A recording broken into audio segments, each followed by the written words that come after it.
أعوذ بالله من الشيطان الرجيم. بسم الله الرحمن الرحيم. الرحمن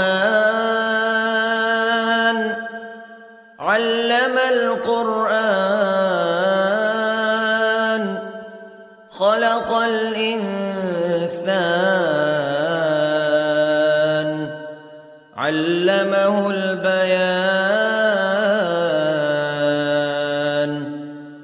الشمس والقمر بحسبان والنجم والشجر يسجدان والسماء رفعها ووضع الميزان ألا تطغوا في الميزان وأقيموا الوزن بالقسط ولا تخسروا الميزان. والأرض وضعها للأنام فيها فاكهة والنخل ذات الأكمام والحب ذو العصف والريحان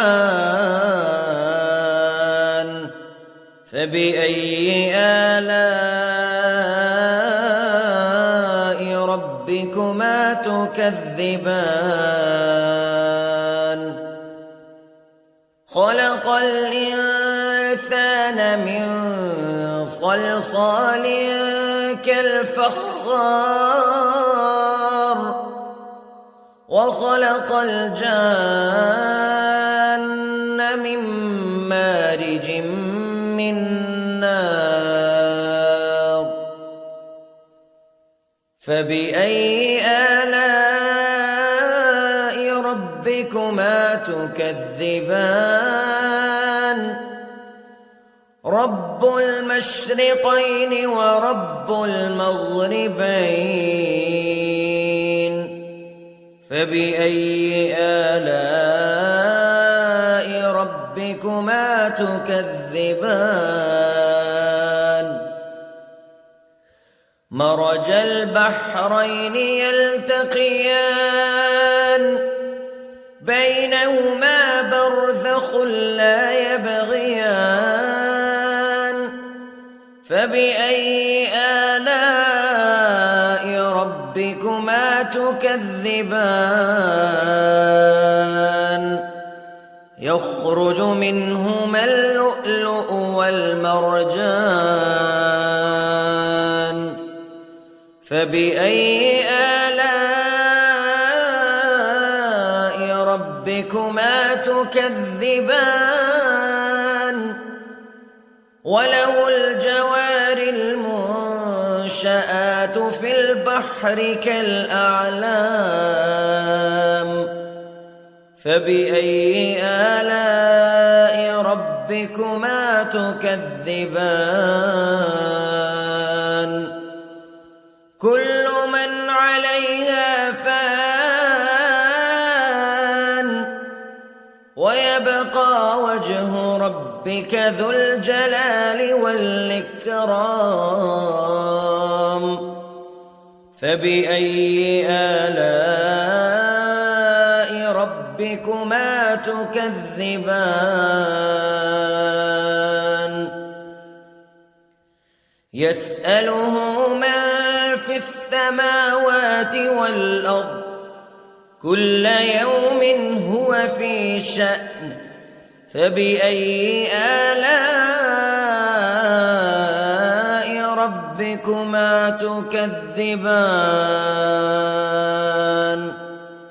سنفرغ لكم أيها الثقلان فبأي آلاء ربكما تكذبان.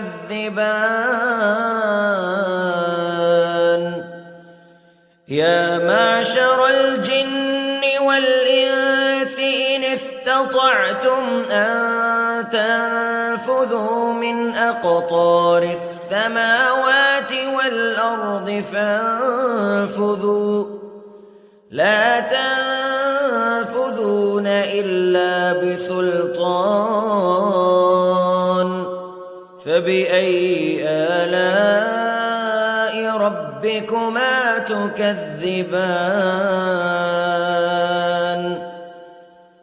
يرسل عليكما شواظ من نار ونحاس فلا تنتصران فبأي آلاء ربكما تكذبان فإذا انشقت السماء فكانت وردة كالدهان فبأي آلاء ربكما تكذبان فيومئذ لا يسأل عن ذنبه إنس ولا جان فبأي آلاء ربكما تكذبان يعرف المجرمون بسيماهم فيؤخذ بالنواصي والأقدام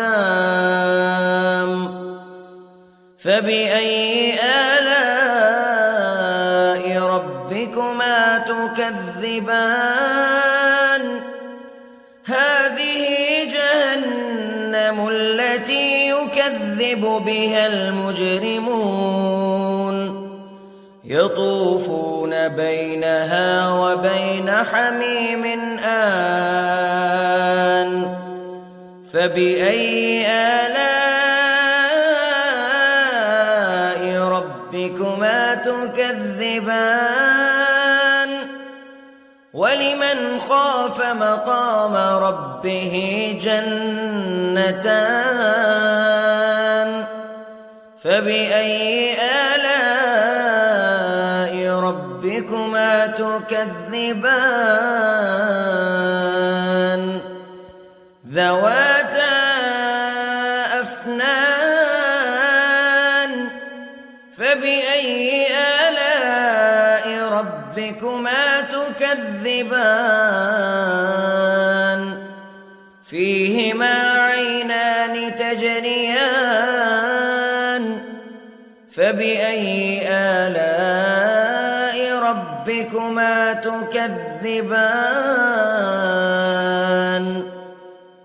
فيهما من كل فاكهة زوجان فبأي آلاء ربكما تكذبان متكئين على فرش بطائنها من استبرق وجنى الجنتين دان فبأي آلاء ربكما تكذبان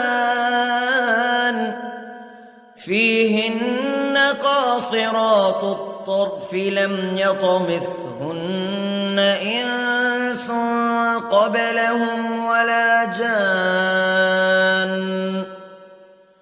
فبأي آلاء ربكما تكذبان كأنهن الياقوت والمرجان فبأي آلاء ربكما تكذبان هل جزاء الإحسان إلا الإحسان فبأي آلاء ربكما تكذبان ومن دونهما جنتان فبأي آلاء ربكما تكذبان